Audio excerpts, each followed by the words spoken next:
குழாய் கடந்து செல்ல இருக்கிறோம். ஜெபம் செய்வோம். பரலோகத்தின் பரமபிதாவே, இந்த அற்புதமான வேலைக்காக நன்றி செலுத்துகிறோம். ஆண்டவர் எங்களுக்கு கொடுத்த இந்த நல்ல நேரத்துக்காக நன்றி அப்பா. தொடர்ந்து கிருபையினாலும் இரக்கத்தினாலும் வழி நடத்துங்க. தானியேல் புத்தகத்தின் சத்தியங்களை நாங்கள் படித்து கொண்டு வருகிறோம். கர்த்தர் எங்களுக்கு பாராட்டின எல்லா தயவுகளுக்காக இரக்கங்களுக்காக நன்றி. தொடர்ந்து சத்தியங்களை புரிந்து கொள்ள உதவி செய்யுங்க. இயேசுவின் வழியாய் ஜெபிக்கிறோம் பிதாவே, ஆமே. சரிங்க, தானியேல் புத்தகம் இன்னும் ஒரு 2 அதிகாரங்கள் தான் உண்டு. அந்த அதிகாரங்களை எப்படியாகிலும் இந்த வருடத்திற்குள்ளாக முடித்துவிட வேண்டும் என்று நான் ஆசிக்கிறேன். தானியேல் 11வது அதிகாரம் ரொம்ப மிக முக்கியமான ஒரு அதிகாரம் தான். நம்ம என்ன செய்ய போகிறோம் அப்படின்னா, நம் காலத்தில் அந்த 11வது அதிகாரத்தை நிறைவேற போகிற சம்பவத்தை மட்டும்தான் பார்க்க போகிறோம். அதுக்கு முன்னாடி அந்த 11வது அதிகாரத்தினுடைய ஹிஸ்ட்ரியை நான் கொஞ்சம் உங்களுக்கு சொல்லிவிட வேண்டும் என்று நான் ஆசிக்கிறேங்க. இந்த 11வது அதிகாரத்தில் வசனம் 1, 2 இருக்குது பார்த்தீங்களா? இந்த 1வது வசனமும் 2வது வசனமும் எந்த ராஜ்யத்தை பற்றி பேசுகிறது அப்படின்னா, மேதிய பெர்சியா ராஜ்யத்தை பற்றி பேசுகிறது. மேதிய பெர்சியா ராஜ்யத்தை பற்றி பேசுகிறது. அந்த மேதிய பெர்சியா ராஜ்யத்தை பற்றி அது பேசுகிறபடியால அங்கே ஒரு வார்த்தை வருது பாருங்களேன். மேதியனாகிய தரியு அரசாண்ட 1ஆம் வருஷத்திலே நான் அவனை திடப்படுத்தவும் பலப்படுத்தவும் அவனுக்கு துணை நிற்கிறேன். யார் துணை நின்றது அப்படின்னா, காபிரியேல் தூதன். காபிரியேல் தூதன் தான் அவரை திடப்படுத்தும்படியாக நின்றார் என்று சொல்லி நம்ம பார்க்குறோம். இப்போது நான் மெய்யாய் செய்தியை உனக்கு அறிவிப்பேன். இதோ இன்னும் 3 ராஜாக்கள் பெர்சியாவில் எழும்புவார்கள். ஏற்கனவே மேதிய பெர்சியா ராஜ்யம் வந்துச்சு. பாபிலோன், மேதிய பெர்சியா, கிரேக்கம், ரோம், இது எல்லாமே நிறைவேறின தீர்க்க தரிசனங்கள். அதை குறித்து நம்ம அதிகமாக படிக்கணும்னு அவசியம் இல்லை. இருந்தாலும் அந்த 11வது அதிகாரத்தில் நீங்கள் வாசிக்கும் பொழுது அதனுடைய கருத்து உங்களுக்கு புரிய வேண்டும் என்பதற்காக சின்ன சின்ன காரியங்களை சொல்லிட்டு நான் ஒரு மிக முக்கியமான சம்பவத்துக்குள்ளே போகிறேங்க.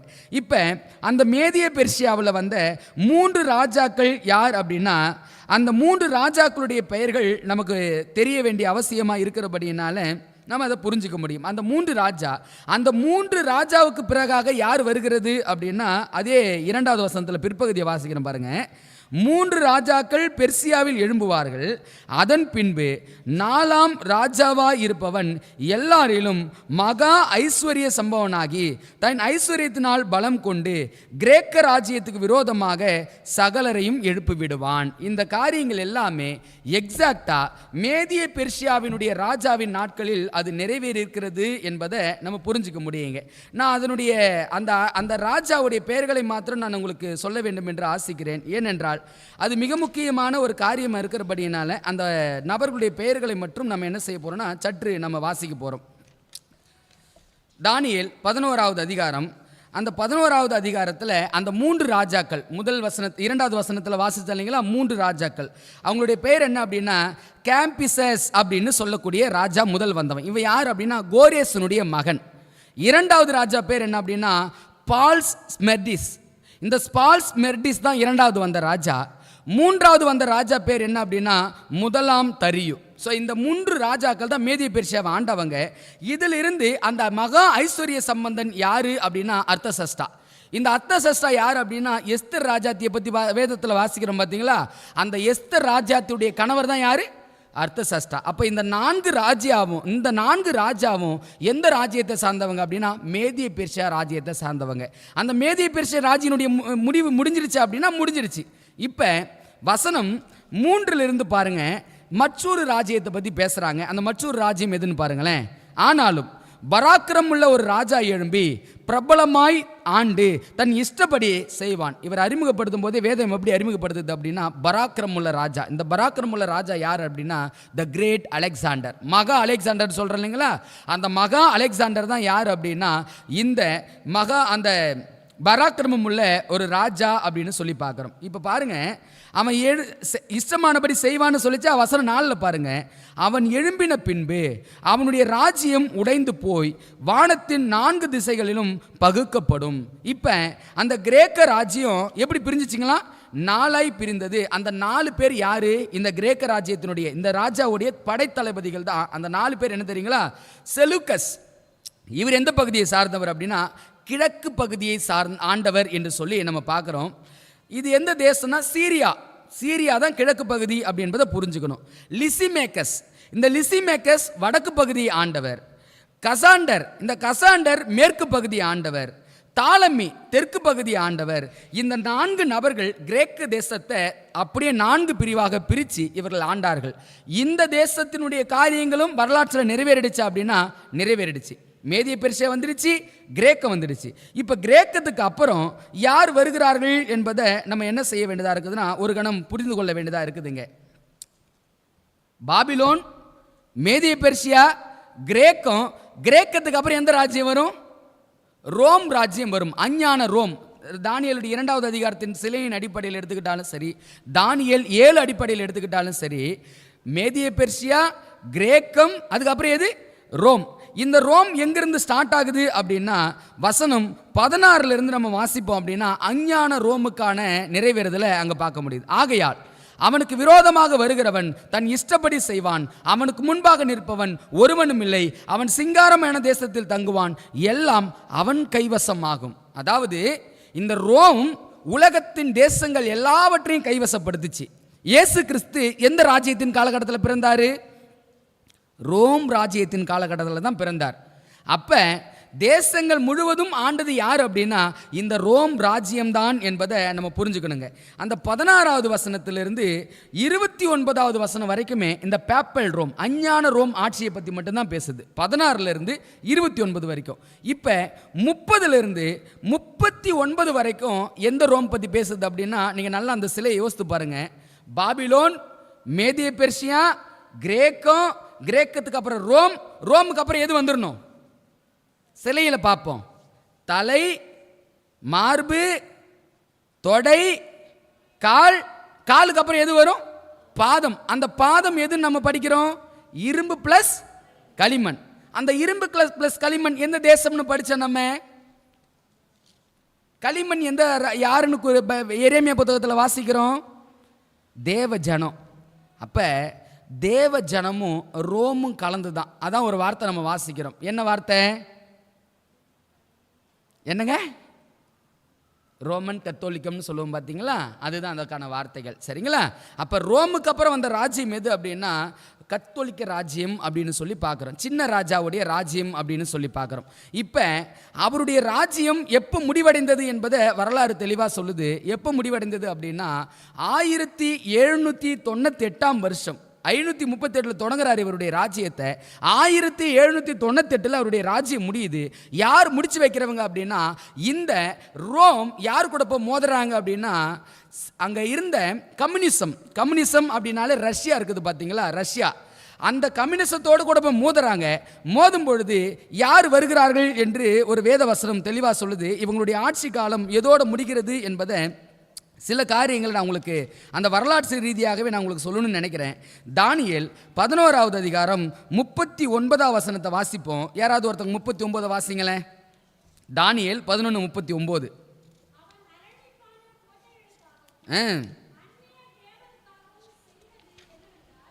வாசிங்கம்மா. ம் ம் ம் சரி, இங்கே என்ன வார்த்தை சொல்கிறாங்க? அந்த வார்த்தையை கவனிங்க. அவன் அரணிப்பான கோட்டைகளுக்காகவும் அந்நிய தேவனுக்காகவும் செய்வது என்னவென்றால் அவைகளை மதிக்கிறவர்களுக்கு மகா கணம் உண்டாக்கி அவர்கள் அநேகரை ஆளும்படி செய்து அவர்களுக்கு தேசத்தை கிரயத்துக்காக கொடுப்பான். இந்த ரோம் தேசம் எத்தனையா பங்கிடப்பட்டுச்சு அப்படின்றத நம்ம வாசிக்கும் பொழுது சொல்லுது 10 கொம்பு. அந்த 10 கொம்பில் 3 கொம்பு பிடிங்காச்சு. அதிலிருந்து தான் ஒரு சின்ன கொம்பு வருது. அந்த சின்ன கொம்பு ராஜ்யம்தான் இரும்பு பிளஸ் களிமண். இப்போ அது எது வரைக்கும் தானியேல் 11வது அதிகாரத்தில் நிறைவேறுது அப்படின்னா கரெக்டாக 39வது வசனம் வரைக்கும் நிறைவேறுது. 39வது வசனத்தில் என்ன சம்பவம் நடந்திருக்கிறது அப்படி என்பதை நம்ம பார்க்கும் பொழுது ஒரு மிக முக்கியமான காரியம் அதில் இருக்கிறத நம்ம புரிஞ்சுக்கணுங்க. என்ன புரிஞ்சுக்கணும்?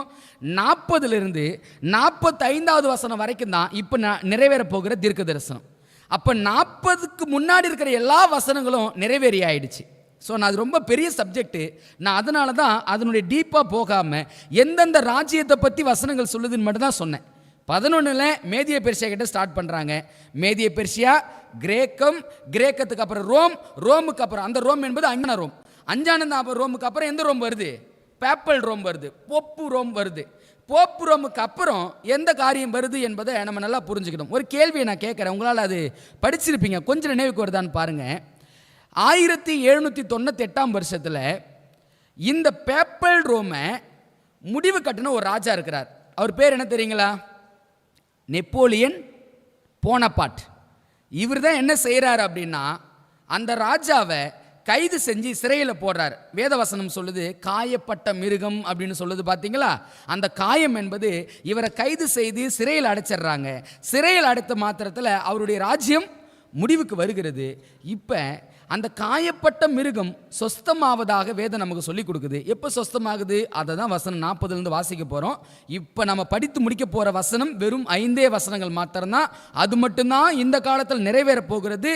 அந்த 40 45 வரைக்கும் உள்ள வசனங்களை யார் புரிந்து கொள்கிறார்களோ அவர்களுக்கு எதிர்காலத்தில் என்ன நடைபெற போகிறது என்பதை தெளிவாக புரிஞ்சுக்கலாம். வசனத்தை வாசிக்கலாங்களா?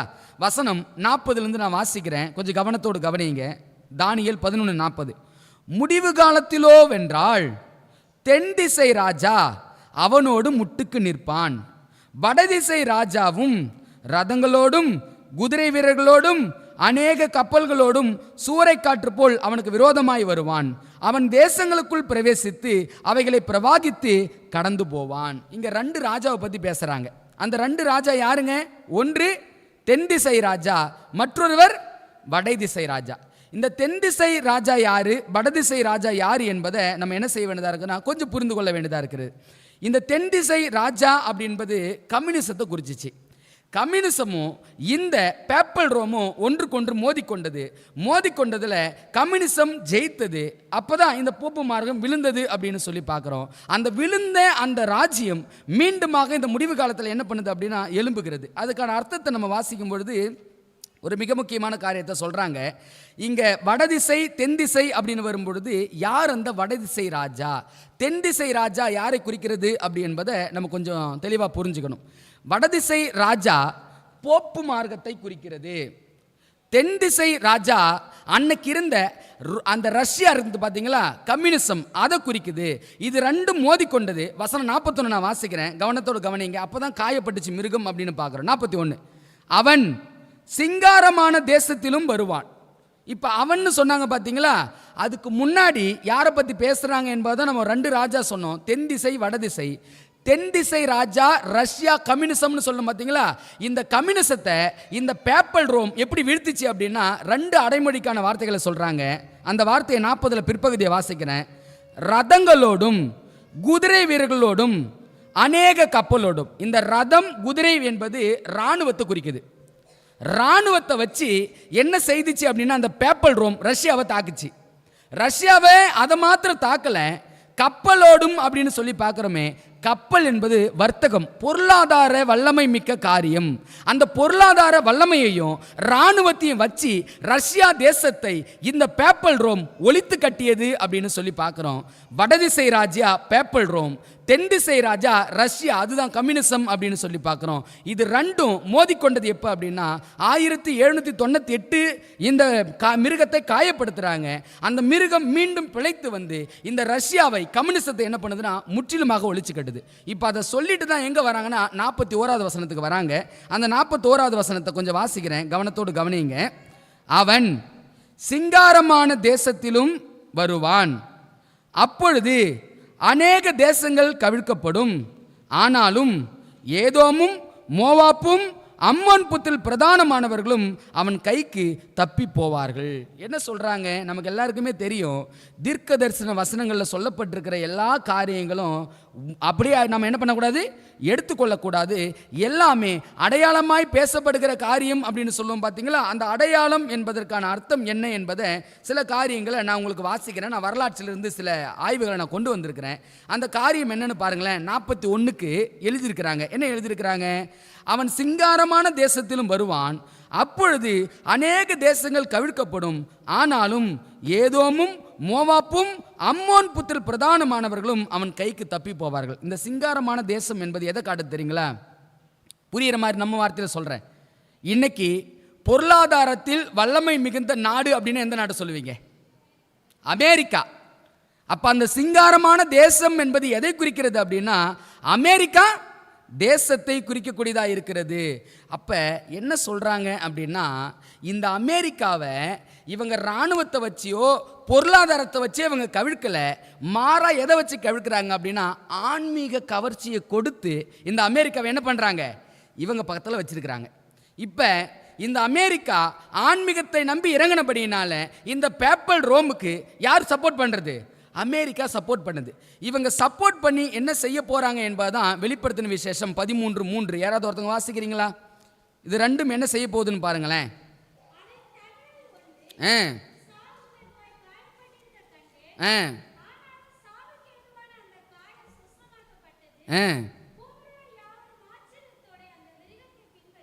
போதுமா பாருங்க, சாவுக்கேதுவாய் காயப்பட்டிருக்க கண்டேன்னு சொன்னாரு. 1798 இந்த மார்க்கம் ஆட்சியை இழந்துச்சு. ஆட்சி இழந்து எங்க போச்சு, ஜெயிலுக்கு போச்சு. ஆனா அந்த காயப்பட்ட மிருகம் இப்ப எப்படி மாறுதுங்களா, சொஸ்தமாகுதான். இப்ப அந்த மிருகத்தை சொஸ்தப்படுத்துறது யாரு, அமெரிக்கா. அதை தான் சொல்றாங்க. என்ன சொல்றாங்க அப்படின்னா, அந்த மிருகம் காயப்பட்டுச்சு, அந்த காயப்பட்ட மிருகத்தை அமெரிக்கா தான் சொஸ்தமாக்குது. சொஸ்தமாக்கி என்ன செய்ய போகுது, பிற்பகுதி வசனம் சொல்லுது, ஆனாலும் சாவுக்கு ஏதுவான அந்த காயம் சொஸ்தமாக்கப்பட்டது. பூமியில் உள்ள யாவரும் ஆச்சரியத்தோடே அந்த மிருகத்தை பின்பற்றி. இப்ப அந்த மிருகம் பின்பற்றப்படக்கூடிய ஒரு காரியத்தில் இருக்குது. பூமியின் குடிகள் எல்லாருமே அந்த மிருகத்தை பின்பற்றுவதற்கு எந்த ராஜ்யம் உதவி செய்ய போகுது, அமெரிக்கா. என்ன சத்தியத்தை சொல்றாங்க, நிறைவேற போகிற தீர்க்க தரிசனம். இப்ப இந்த பேப்பல் ரோமும் அமெரிக்காவும் ஒன்று சேருது. இது இராணுவ பலத்தையோ பொருளாதார பலத்தையோ கொடுத்து இது அமெரிக்காவை கைவசப்படுத்தல. அமெரிக்காவை எப்படி கைவசப்படுது அப்படின்னா, ஆன்மீக கவர்ச்சி என்ற போர்வையில் அமெரிக்காவை என்ன பண்ணுதுங்களா, கைவசப்படுத்துது. கைவசப்படுத்தி இப்ப இந்த அமெரிக்கா என்ன செய்யுது அப்படின்னா, எல்லோரும் பூமியிலுள்ள குடிகள் எல்லோரும் வணங்கும்படி அதற்கான காரியங்களை செய்து. இந்த சத்தியம் நமக்கு நல்லாவே தெரியும். அமெரிக்கா எதை கொண்டு வரப்போகுது, பூமியின் குடிகள் எல்லாம் வணங்கும்படி எதங்க கொண்டு வரப்போகுது, நமக்கு நல்லா தெரியும். ஞாயிறு ஆசரிப்பு சட்டம். இந்த ஞாயிறு ஆசரிப்பு சட்டம் வேர்ல்டில் முதலாக எந்த நாட்டில் வரும், அமெரிக்காவில் தான் வரும். அமெரிக்காவில் தான் முதலாக ஞாயிறு ஆசரிப்பு சட்டம் வரும். இப்போ அந்த ஞாயிறு ஆசரிப்பு சட்டம் அமெரிக்காவில் வரும்போது நேஷனல் சண்டேலா அப்படின்னு பேர் படும். அந்த நேஷனல் சண்டேலா அடுத்த ஸ்டெப் எங்கே போவோம் அப்படின்னா யூனிவர்சல் சண்டேலாவாக மாறும். உலக நாடுகள் எல்லாமே மாறும். அது எப்படி அடக்கி வைக்க போகிறது அப்படி என்பதை புரிந்து கொள்வதற்காக தான் ஒரு வார்த்தையை சொல்லியிருக்கிறாங்க. மாபெரும் ஆன்மீக போராட்டம் என்ற புத்தகத்தில் ஒரு வார்த்தையை சொல்லியிருக்கிறாங்க. பாருங்களேன் என்ன காரியம் அப்படி என்பதை பார்ப்போம். ஞாயிறு ஆசரிப்பு சட்டம் பிறக்கப்படும் பொழுது ஆயத்தம் இல்லாத அநேகர் நிலைமை என்ன தெரியுமா, 3ஆம் தூதனின் தூதை ஏற்றுக்கொண்டிருப்பதாக கூறிக்கொள்பவர்களில் மிக பலர் சத்தியத்திற்கு முற்றும் கீழ்ப்படிந்து நடக்கும் பரிசுத்தம் இல்லாதவர்களாக இருக்கிறார்கள். உபத்திரவங்கள் என்கிற புயல் வீச ஆரம்பிக்கும் பொழுது இவர்கள் தங்களது நிலையை மாற்றிக்கொண்டு எதிரியின் தரப்பில் சாய்ந்து விடுவார்கள். யார் எதிரின் பக்கமாக நிற்கிறதா, இங்க தேவன் பக்கம் நிற்கிறேன்னு சொல்றவங்க அநேகர். புயல் அப்படின்னா பிரச்சனை வருகிற பொழுது இந்த பக்கம் நிற்கிறவங்க அநேகர் எங்க போயிடுவாங்களாம், எதிரியின் பக்கம் நின்றுவாங்களாம். நின்றுட்டு என்ன நடந்திருக்குதுன்னு பாருங்களேன். ஏனென்றால் இவர்கள் உலகத்தின் போக்கிலே போய் உலகத்தாரிடம் உள்ள அதே ஆவியை தாங்களும் பெற்றுக்கொண்டவர்கள். ஆகவே இவர்கள் சோதனைகள் வரும்பொழுது சரியானது எது என்று பார்ப்பதை விட எளிதானது எதுவோ அதையே தேர்வு செய்து கொள்ளக்கூடிய பழக்கம் இவர்கள் உடையது. அதாவது எது சரி எது தப்புன்னு நிதானிக்க மாட்டாங்களாம். என்ன பண்ணுவாங்களாம், எது ஈஸி, எங்கே போனால் கஷ்டப்படாமல் வாழ முடியும் அப்படின்னு சொல்லக்கூடிய ஒரு போக்கில் சென்று விடக்கூடிய ஒரு சூழ்நிலை காணப்படுகிறது அப்படின்னு சொல்கிறாங்க. இப்போ தானியேல் 11வது அதிகாரம் 42வது வசனம் அப்படின்னு சொல்லி பார்த்தா இல்லைங்களா, அந்த 42வது வசனத்தில் ஒரு மிக முக்கியமான காரியங்கள் இருக்குது. அதுக்கு முன்னாடி 3 தேசங்களை 41வது வசனம் சொல்லிச்சு. அந்த 3 தேசங்கள் என்னென்ன, ஏதோமும் மோவாப்பும் அம்மோன் புத்திரரில் பிரதானமானவர்களும் அவன் கைக்கு தப்பி போவார்கள். இந்த தேசங்கள் அப்படின்னு வரும்பொழுது இதை குறித்து ஒரு மிக முக்கியமான காரியம் சொல்லப்பட்டிருக்கிறது. அது என்னன்னு பாருங்களேன், நான் வாசிக்கிறேன். ஏதோம், மோவாப், அம்மோன் புத்திரர் பண்டைய இஸ்ரவேலருக்கு மிகவும் நெருங்கிய உறவினர்கள். அதுபோல தேவனுடைய மெய்யான தூதை அறியாத மக்களை, பெரும்பான்மையான ஞாயிறு ஆசரிப்புக்காரர்களை இது குறிக்கிறது. புரியுற மாதிரி சொல்லட்டுங்களா? இஸ்ரவேலரும் சமாரியரும், யூதரும் சமாரியரும் நெருங்கியவர்களா, இல்லை இவர்களுக்கு மத்தியில் எந்த உறவுமே கிடையாதா? எப்படி நெருங்கிய உறவினர்கள் அவங்க? யாராவது எனக்கு ஒரு க்ளூ சொல்ல முடியுங்களா? ஒரு விஷயத்தை சொல்ல முடியுங்களா? இயேசு கிறிஸ்து தாகத்துக்கு போறாரு. அந்த அம்மா சொல்றாங்க, நீர் யூதராய் இருக்க என்னிடத்துல நீங்க தண்ணி கேட்கலாமா அப்படின்னு சொல்றாங்களே. அப்ப யூதருக்கும் சமாரியருக்கும் என்னங்க அவ்வளோ பெரிய பிரிசலா? அவங்க எந்த வகையில் உறவினர்கள்? எந்த வகையில் அவங்க உறவினர்கள்னு கேட்குறேன். ஆச்சரியம் என்ன தெரியுங்களா? சமாரியர் யாருடைய சந்ததின்னு போய் வேதாகமத்தில் வாசித்து பாருங்க. யாருடைய சந்ததி தெரியுங்களா? யாராவது அதை கண்டுபிடிச்சிருக்கிறீங்களா? ரொம்ப ஆச்சரியமாக இருந்துச்சு. அந்த சமாரியர்கள் யோசேப்பினுடைய 2 பிள்ளைகள் இருந்தாங்க பார்த்தீங்களா? யோசேப்பினுடைய 2 பிள்ளைகள் பேர் என்னங்க? மனாசே, இன்னொருத்தர் பேர் எப்பிராயிம். எப்பிராயிம் கோத்திரத்தின் வழியாக வந்தவர்கள் தான் யாரு? இந்த சமாரியர். அப்ப இந்த சமாரியர்களுக்கும் இஸ்ரவேலருக்கும் எப்படிப்பட்ட உறவு? சகோதரன் சகோதரிகள் தான். என்ன விஷயத்தை சொல்றாங்க? வேதவசனம் வாசிக்கும் பொழுது 41 வாசிக்கிறோம், ஏதோமும் மோவாப்பும் அம்மோன் புத்திரர் பிரதானமானவர்களும் அவன் கைக்கு தப்பி போவார்கள். எப்படி அவங்க தப்பி போவாங்க? விஷயத்தை சொல்றாங்க. இந்த ஞாயிறு ஆசரிப்பில் இருக்கிற அநேக பிள்ளைகள் என்ன செய்வாங்களாம்? இந்த ராஜா கிட்ட இருந்து தப்பிப்பாங்களாம். எப்படி தப்பி வைப்பார்கள் என்பதை 42வது வசனம் சொல்லுது. வாசிப்போம். அவன் தேசங்களின் மேல் தன் கையை நீட்டுவான், எகிப்து தேசம் தப்புவதில்லை. எகிப்து அப்படின்னா ஏதோ பண்டைய காலத்தில் எகிப்தை பற்றி பேசல, அது அடைமொழியாய் பேசப்படுகிற காரியம். அந்த அடைமொழிக்கான காரியம் என்ன அப்படின்னா, எகிப்து தேசம் தப்புவதில்லை அப்படின்னா, அந்த எகிப்தில் இருந்த ராஜா என்ன கேட்டாரு? நான் உங்களை விடுதலை செய்வதற்கு தேவன் யார் அப்படின்னு கேட்டாரு பாருங்க. அப்ப தேவன் இல்லை என்று சொல்லக்கூடிய எந்த தேசமானாலும் சரி இந்த ராஜா கிட்ட இருந்து தப்பிக்க முடியாது. இந்த ஞாயிறு ஆசரிப்பு சட்டம் என்பது ஏதோ கிறிஸ்தவர்களுக்கு மட்டும்தான் இந்த ராஜா கொண்டு வருவார்னு நினைக்காதீங்க. அஞ்ஞான தேசங்களா இருந்தாலும் சரி, அந்த அஞ்ஞான தேசங்களும் யாருக்கு கீழ்ப்படியும் அப்படின்னா இந்த சின்ன ராஜாவுக்கு கீழ்ப்படியும் என்பதை வேதவசனம் சொல்லுதுங்க. 43வது வசனத்துக்கு வந்துடுறேன். ஒரு மிக முக்கியமான சம்பவத்தை வாசிக்க போறோம். எகிப்தினுடைய பொன்னும் வெள்ளியுமான ஐஸ்வர்யங்களையும் உச்சிதமான எல்லா வஸ்துகளையும் ஆண்டு கொள்வான், லிபியரும் எத்தியோப்பியரும் அவனுக்கு பின் செல்வார்கள். அடுத்த வசனத்துக்கு போயிடுவோம். 44 பாருங்க. ஆனாலும் கிழக்கிலும் வடக்கிலும் இருந்து வரும் செய்திகள் அவனை கலங்க பண்ணும். யாரை கலங்க பண்ணும்? இங்க தான் ஒரு மிக முக்கியமான சத்தியம் இருக்குதுங்க. இதுல நீங்க கவனத்தை இழந்துட்டீங்க அப்படின்னா இந்த வசனத்தை புரிஞ்சிக்கவே முடியாது. என்ன சொல்றாங்க? ஆனாலும் கிழக்கிலும் வடக்கிலும் இருந்து செய்திகள் அவனை கலங்க பண்ணும். யாரை கலங்க பண்ணும்? இங்க ஒரு ராஜாவை பார்த்துக்கிட்டு இருக்கிறோம் பாருங்க. இந்த ராஜா கிழக்குல இருந்து ஒரு செய்தி வருதுங்களாம், வடக்குல இருந்து ஒரு செய்தி வருதுங்களாம். இந்த செய்தியை கேட்டவர் என்ன பண்றாரா? கலங்குறார். அப்ப கிழக்கிலிருந்து வடக்கிலிருந்து என்ன செய்தி வரப்போகிறது? ஒரு வசனத்தை வாசிக்கலாங்களா? வெளிப்படுத்தின விசேஷம் 7வது அதிகாரம் 1-3 வரைக்கும் வாசிங்க. கிழக்கு அப்படின்ற வார்த்தையை கவனிக்க முடியும் பாருங்களேன். வெளிப்படுத்தின விசேஷம் வாசிங்கம்மா. இவைகளுக்கு பின்பு பூமியின் 4 திசைகளிலும் 4 தூதர்கள் நின்று பூமியின் மேலாவது, சமுத்திரத்தின் மேலாவது, ஒரு மரத்தின் மேலாவது காற்று அடியாதபடிக்கு பூமியின் 4 காற்றுகளையும் பிடித்திருக்க கண்டேன். ஜீவனுள்ள தேவனுடைய முத்திரை கோலையுடைய வேறொரு தூதன் சூரியன் உதிக்கும் திசையிலிருந்து ஏறி வர கண்டேன். அவன் பூமியையும் சமுத்திரத்தையும் சேதப்படுத்துவதற்கு அதிகாரம் பெற்ற அந்த 4 தூதரை நோக்கி, நாம் நமது தேவனுடைய ஊழியக்காரரின் நெற்றிகளில் முத்திரை போட்டு தீருமளவும் பூமியையும் சமுத்திரத்தையும் மரங்களையும் சேதப்படுத்தாதிருங்கள் என்று மகா சத்தமிட்டு கூப்பிட்டான். இப்ப ஒரு தூதன் வராரு. அவர் எந்த திசையிலிருந்து வராருன்னு பைபிள் சொல்லுது? சூரியன் உதிக்கும் திசை. சூரியன் உதிக்கும் திசை எதுங்க? கிழக்கு. இப்ப கிழக்கு பகுதியிலிருந்து ஒரு தூதர் வராரு.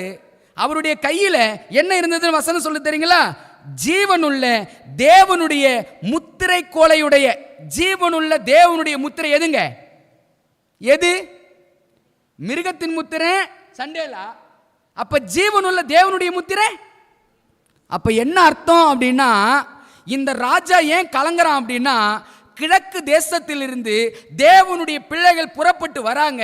புறப்பட்டு வந்து என்ன சத்தியத்தை சொல்றாங்க அப்படின்னா, ஓய்வு நாள் சத்தியத்தை உறக்க சொல்றாங்க. உறக்க சொல்றதுனால இவன் ஐயோ நம்ம இவ்வளோ வஞ்சகத்தின் பொய்யை பரப்பி இவ்வளோ வஞ்சகத்தை விதைச்சு வச்சிருக்கிறோம், இவங்க வந்து உண்மையை உடைக்கிறாங்களே அப்படின்னு சொல்லி அவனை இந்த ஓய்வு நாள் சத்தியத்தின் செய்தியானது என்ன பண்ணுதுங்களா? கலங்க பண்ணுகிறது. அப்ப கிழக்கிலிருந்து வருகிற செய்தி ஓய்வு நாள் சத்தியம் அப்படின்னா, வடக்கிலிருந்து ஒரு செய்தி வந்துச்சாமே, அது என்ன சத்தியம்? அதை புரிஞ்சுக்கணும் இல்லைங்களா? வடபுறத்தில் இருந்து வந்த செய்தி என்ன? வசனம் சொல்லுமா? வாங்க வடபுறத்தில் ஃபர்ஸ்ட் என்ன இருக்குதுன்னு பாருங்க, அப்ப நம்ம புரிஞ்சுக்கலாம். சங்கீதம் 48வது சங்கீதம் 2வது வாக்கியம்.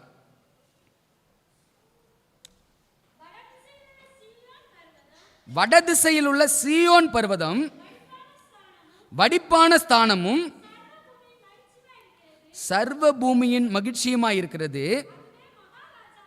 அதுவே மகாராஜாவின் நகரம். இங்க வடதிசையில சீயோன் பர்வதம் இருக்குதான். அந்த சீயோன் பர்வதம் எதை குறிக்கக்கூடியதா இருக்கிறது? சாத்தான் எதுக்கு ஆசைப்பட்டான் என்பதை வேத வசனத்தில் வாசிக்கிறோம். அவன் எதுக்கு ஆசைப்பட்டிருக்கிறான்னு பாருங்களேன். ஏசாயா 14வது அதிகாரம் 13வது வாக்கியம் கொஞ்சம் வாசிங்களேன். ஏசாயா 14:13. அவன் எங்க உட்காருன்னு ஆசைப்பட்டான் பாருங்களேன். வாசிங்க. நான் வானத்துக்கு ஏறுவேன், தேவனுடைய நட்சத்திரங்களுக்கு மேலாக என் சிங்காசனத்தை உயர்த்துவேன், வடபுறங்களில் உள்ள ஆராதனை கூட்டத்தின் பர்வதத்திலே வீற்றிருப்பேன். சரிங்க, ஆராதனை கூட்டத்தின் பர்வதம்னு சொல்றானே, இந்த ஆராதனை கூட்டம் என்பது எங்க நடக்கும்? என்ன சரிங்களா? ஆசரிப்பு கூடாரம். ஒரு பகுதி ஓய்வு நாள் சத்தியம் வருது. ஓய்வு நாள் சத்தியம் வந்து இவன் பொய்யை உடைத்து இவன் பொய்யினும் பொய்க்கு பிதாவமாய் இருக்கிறான் என்பதை இவன் முகத்தறிய ஓய்வு நாள் சத்தியம் கிடைக்குது. மறுபுறத்தில் இன்னொரு சத்தியம் வருது. அது என்ன சத்தியம்னா ஆசரிப்பு கூடாரம். அந்த ஆசரிப்பு கூடாரமும் இந்த அந்தி கிறிஸ்துவ இந்த மிருகத்தின் முத்திரையை கொண்டு வருகிற நபரை நார்நாரா கிழிச்சு வைக்குது. ஏன் கலங்குறான்? ஓய்வு நாள் சத்தியமும் ஆசரிப்பு கூடார சத்தியமும் இந்த நபர் யார் என்பதை தெளிவாய் காட்டி கொடுக்குது. பரம தரிசனங்கள் புத்தகத்தில் ஒரு கோட்டை எழுதுறாங்க, அதை வாசி நான் முடிக்க போறேன். நித்தியத்திற்கும் மாறாத நிலையான ஓய்வு நாள் மிகவும் பலமாய் அவருடைய ஜனங்களால் பறைசாட்டப்படும். இக்கட்டு காலத்தின் ஆரம்பத்திலே நாங்கள் பரிசுத்த ஆவியினாலே நிறைந்தவர்களாக புறப்பட்டு சென்று ஓய்வு நாள் சத்தியத்தை முற்றிலுமாக கூறி அறிவித்தோம். இந்த முடிவு காலத்தில் இந்த பேப்பல் ரோம், இந்த அஞ்ஞான ரோம், இந்த மிருகத்தின் முத்திரையை கொண்டு வருகிற இந்த சின்ன ராஜாவினுடைய ராஜ்யம் உலகமெங்கும் பறைசாற்றி எல்லா ஜாதிகளையும் அவன் கைவசம் படுத்தியிருக்கும் பொழுது 2 செய்திகள் புறப்பட்டு வருகிறது. ஒன்று வருகிற செய்தி அது மெய்யான ஓய்வு நாளுக்கான செய்தி. 2வது செய்தி ஆசரிப்பு கூடாரத்தின் செய்தி. இந்த 2 செய்தியும் வேதாகமத்தில் ஒரு சத்தியத்தில் அடங்கியிருக்கிறது. எந்த சத்தியம் யாராவது சொல்ல முடியுங்களா? ஆசரிப்பு கூடாரத்தை படிக்கணும்னா எந்த சத்தியத்தை படிச்சா போதும்? ஓய்வு நாள் சத்தியமும் ஆசரிப்பு கூடாரமும் ஒரே சத்தியத்துக்குள்ளாக அடங்கியிருக்கிறது. அந்த சத்தியம் எது? முத்தூது. அப்ப இந்த ராஜாவை கலங்க பண்ணுகிற செய்தி எது அப்படின்னா முத்தூது. ஒரு கூட்டம் இந்த ராஜா எல்லா மதங்களையும் தன் கைவசப்படுத்தி இருக்கும் பொழுது, இவன் எல்லோரையும் தன்வசம் படுத்திருக்கும் பொழுது ஒரு கூட்டம் புறப்பட்டு வருது. ஓய்வு நாள் சத்தியத்தை சொல்லுது, ஆசரிப்பு கூடாரத்தை சொல்லுது. இந்த 2 சத்தியமும் அடங்கியிருக்கிற பகுதி எது அப்படின்னா அதுதான் முத்தூது. முத்தூதுவின் சத்தியத்தை இந்த முடிவு காலத்தில் எல்லா ராஜ்யங்களும் ஒன்று கூடி நிற்கும் பொழுது ஒரு சிறு கூட்டம் எழுந்து நின்று இந்த சத்தியத்தை உலகிற்கு பறைசாற்றி உண்மையான தேவன், உண்மையான சத்தியம் என்ன என்பதை அது என்ன பண்ணுதுக்கலாம் தொடர்ச்சியா சொல்லிக் கொண்டே இருக்குது. வசந்த வாஸ்து முடிச்சிடலாங்களா? தானியேல் 11:45 வந்துருங்க. தானியேல் 11:45 என்ன வசனம் சொல்லுது பாருங்களேன். சமுத்திரங்களுக்கு இடையில் உள்ள சிங்காரமான பரிசுத்த பர்வத தண்டையிலே தன் அரண்மனையாகி கூடாரங்களை போடுவான். சமுத்திரம் என்பது வேதாகமத்தில் எதை குறிக்கும்?